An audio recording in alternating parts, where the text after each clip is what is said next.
Okay, so you can go ahead and just follow along in the picture up here too. And again, what I'm doing is I'm just kind of looking at defining a matrix and our strongest shapes. I'm going to put in the darkest darks first.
So I put in the darkest darks.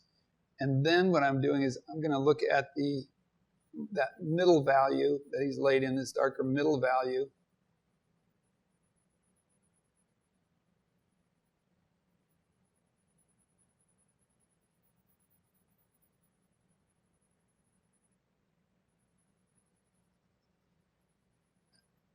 And the shapes that creates.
The more careful we are about the shapes, the more likeness you're going to get in there. But the main thing that I want to get is his handling of these values. How he just kind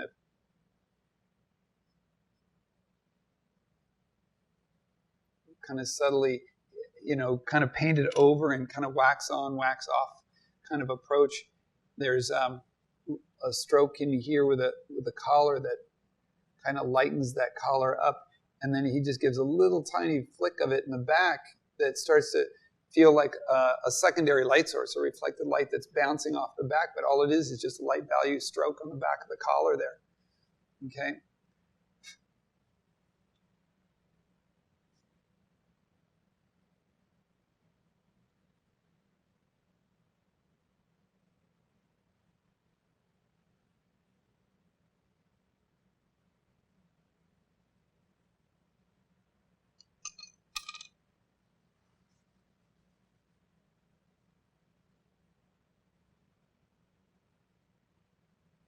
Now, if these are just 3 values, but as you can see, he's got about 4 in there.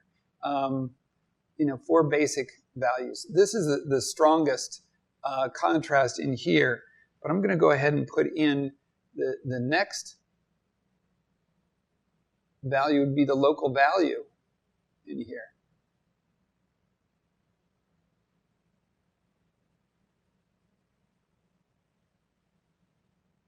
And that's what separates this, right? That's what separates the neck from the background. And I can put all of this in as 1.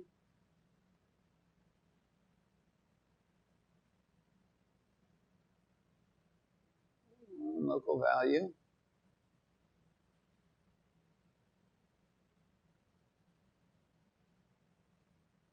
Okay.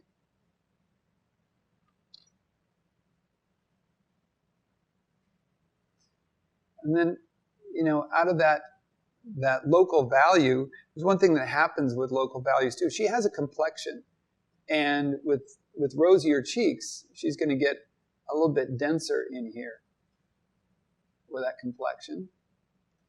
You can see that on her nose, she has a little darker. She's had some sun on her nose, and a little bit of her local complexion is spilling into this area over here as well. See, so we start to see that take place here like this. She has a tone to her lips, same thing. So if I bring this down just a little bit in value, you see a little of that in there too.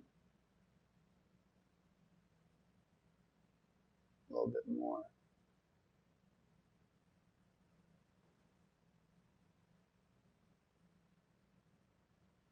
Okay. And then as I go back into the form, I can see that there's a plane here above her lip, like this. A highlight on her lower lip. Highlight above her brow. And on her forehead up here. Even as it picks up and kind of eats away the form of her iris there.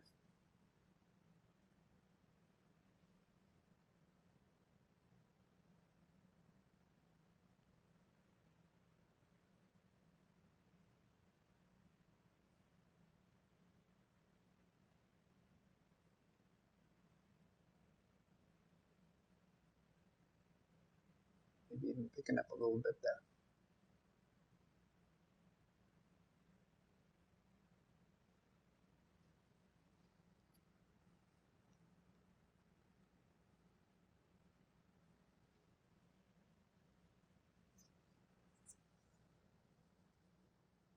Now, the one thing that I want to kind of point out as we kind of go through this is that you take things like one step at a time.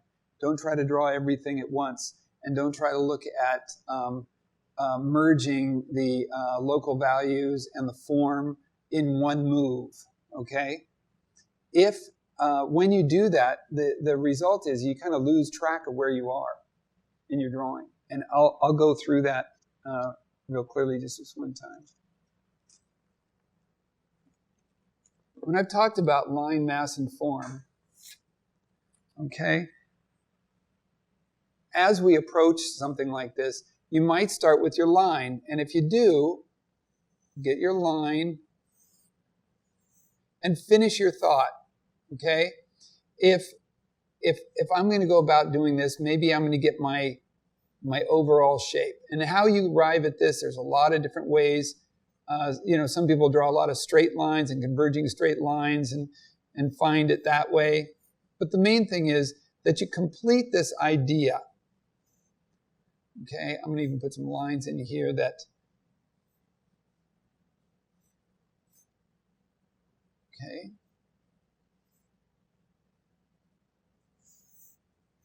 Do this. Okay.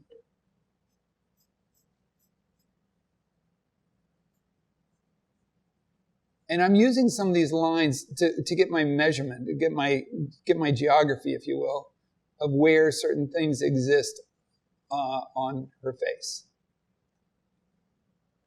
Okay?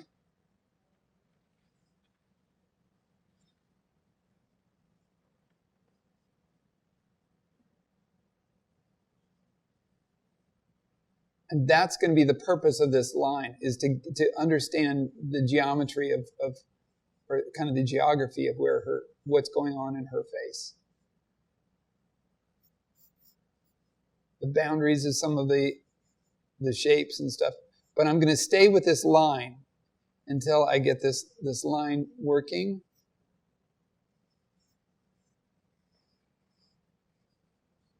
Okay. Let's see, brow coming down here, up like this.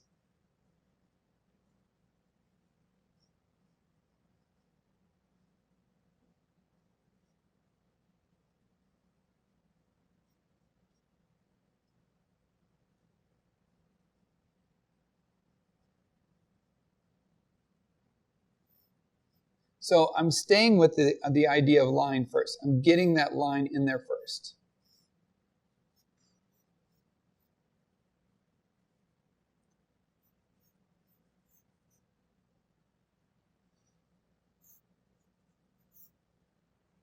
So there's my line.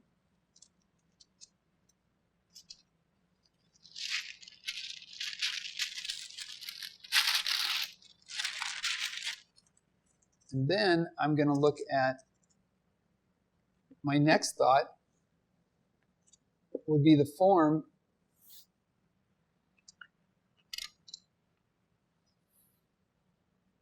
And the darkest darks, I'm going to include, if I just say form, I'll just do form. And clearly there's a light direction here, here, and I'll put it in pretty strong, under her eye, around her cheek, down here. There we go. Only a little bit on her, in between her lips and there. There's a little bit of a shadow here.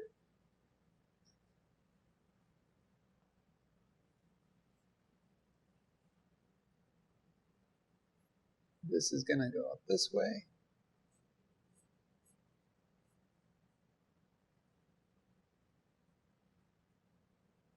And a little bit of a shadow under there. So I'm going to put that shape in there like that.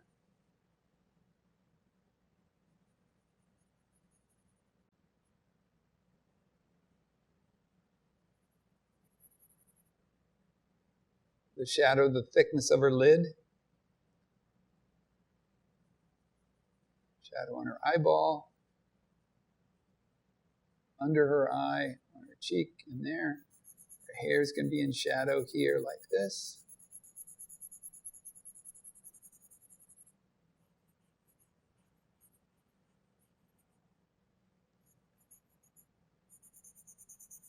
I can see that he's got some kind of a shadowing there. And then shadow under her eyelid there.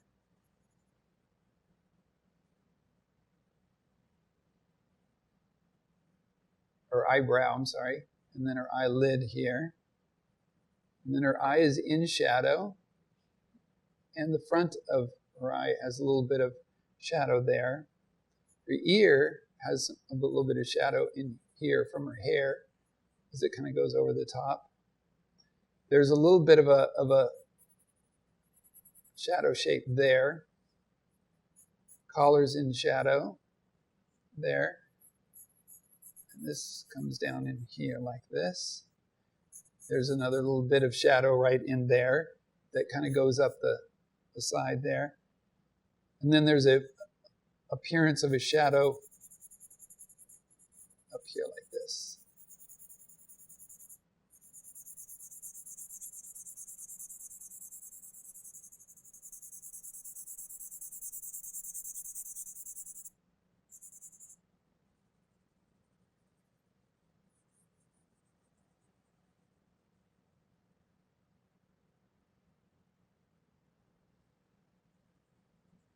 There's a little bit of a shadowing here. I'm going to go ahead and put that in.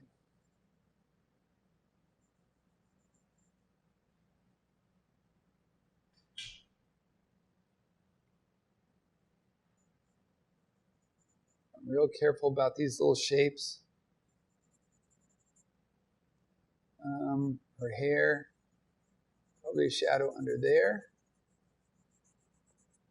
Hair. Her hair's real dark, remember, so that's why we're not going to see some of this. There's a little bit of a subtle shadow right there under her collar. It kind of defines the edge of her collar. Okay? So that would be our shadow shapes, right? Those form shapes. And now I'm going to go in and look at my local colors.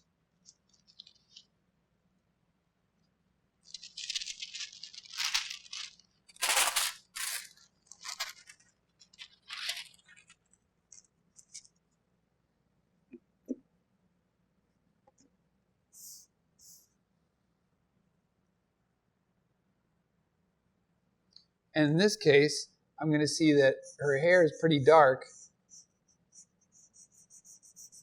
And I'm going to make that a real dark element. And again, what I'm looking for is just finishing off one step at a time. There's a dark shape over here. She has a dark tie or a dark shape in here. It's like a local color, right? Her eyes, eyebrows,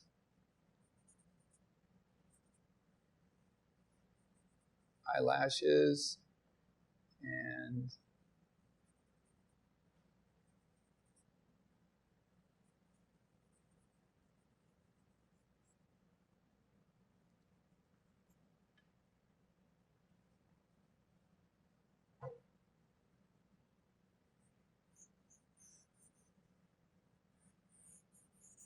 so again, I'm finishing one thought at a time. I'm separating these things and finishing one thought at a time.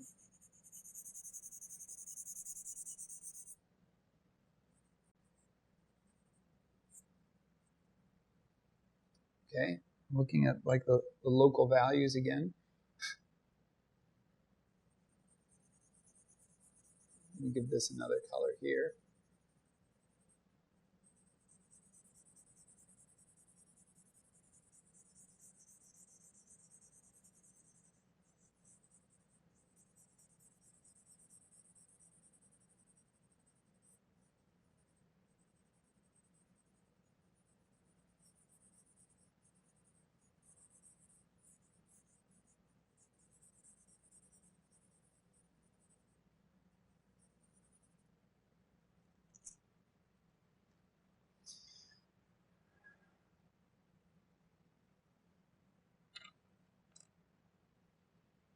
I'll make a separate value for this. There's a dark in the background over here that defines that shoulder, and a dark over in here. And these are kind of our local values.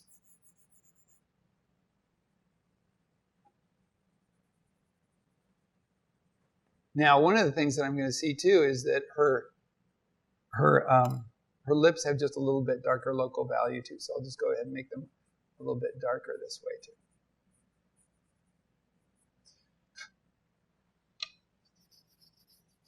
Okay, so I've changed. I've made one layer of local value, one of light and shadow, and one defining my line. So my line is really going to give me my geography. It maps things out for me, and then I'm going to look at how the light falls across those shapes and turns them into volumes, and then I'm going to look at my local values. Now, this would be, if I looked at this would be notan dominant, right? Well, when I change these up, if I say, okay, if I want to make it chiaroscuro dominant, then I would go ahead and put this over the top of the last drawing. I'm getting a lot of drawings now. If I line it up over the top,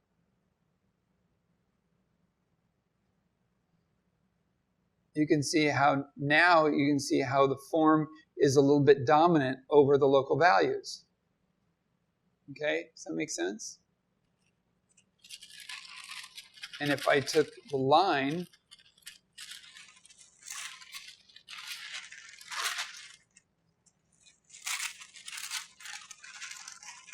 take the line and put it over the top.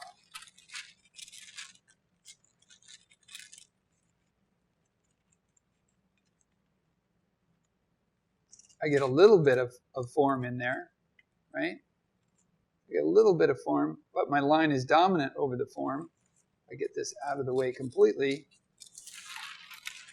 You see the line's dominant with a little bit of form. If I make this dominant over the top, we get a little bit of a line finding some of those edges. And then if I put the line back into this, okay, I have a mass dominant, line secondary, or I can say line dominant and mass secondary by doing this. See? So the one thing that I discovered in just with drawing classes and stuff is that there's a lot of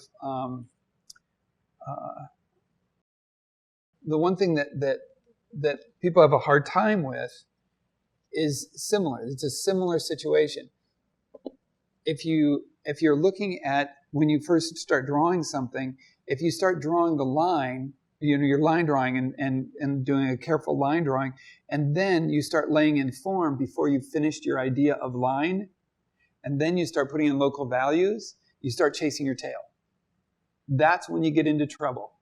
If you finish a thought, just create, just take one thing at a time, and when you start drawing it, complete it. Just complete the thought. That will give you incredible clarity, okay? Just do one thing at a time and complete the thought. Because as soon as you do that, you're on to the next thing, and it's going to work out great, okay? Oftentimes, more often than not, and one of the first drawing classes I had, I realized that that's what was going on. The students were all very, very talented, and it was a college class. Students were very talented, and what ended up happening was they ended up, I saw them, they all started out with a clean line drawing, but then they started putting in a little bit of form and a little bit of local values, and then they would go back to the line and go back and forth. They got themselves mixed up. So they weren't clear in their head of really what they were putting down, the marks they were putting down. And they ended up just copying and kind of futzing things together to get them in the right place. And when they sorted them out and took one thing at a time, completed one thought at a time, they ended up drawing much better. And it's just completing one thought at a time. I mean, the question is, how would you determine which is more dominant, line, mass, or form? One, you can look at the model or whatever you're doing and say, what is more dominant? Is the contrast between light and shadow more dominant than the contrast between light and dark? Is that what's really happening? You got to make the decision. And the time to make that decision is before you start. Okay? So you'll determine what it is. Or you might just say, you know what, I see this, but I want to enhance it this way. I want to put more form in this area, or maybe I'll flatten this area a little bit because I want to have, let's just say that you want to enhance her eyes. Then maybe you're going to diminish some of her other features and really push the contrast in her eyes. So that's how you might make a choice about that as you go. But you really want to determine upfront, does it change your process? No, you probably end up doing a careful line drawing to get your shapes correct. And then if you have form and chiaroscuro and local values, strong local values like this image as well, you want to put them all down one at a time. But you'll balance what is dominant, okay? If you want to say form is dominant, good, then push on the forms and make them dominant. That's what ends up happening here when I put, get the line out of the way, if I put this over the top of this, for instance, it's clearly form dominant, okay? It's really strongly form dominant. But if I lift some of this, you see, I'm lessening that dominance. I'm reducing the dominance of that form.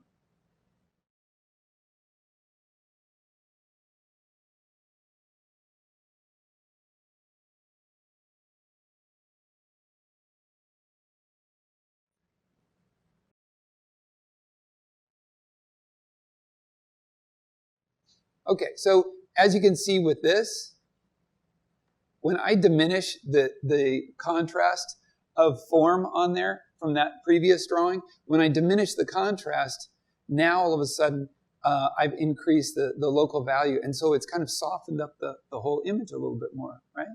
So I'm changing what's dominant in the image. But I'm keeping them clear. I'm making that clear idea, and I'm keeping that clear.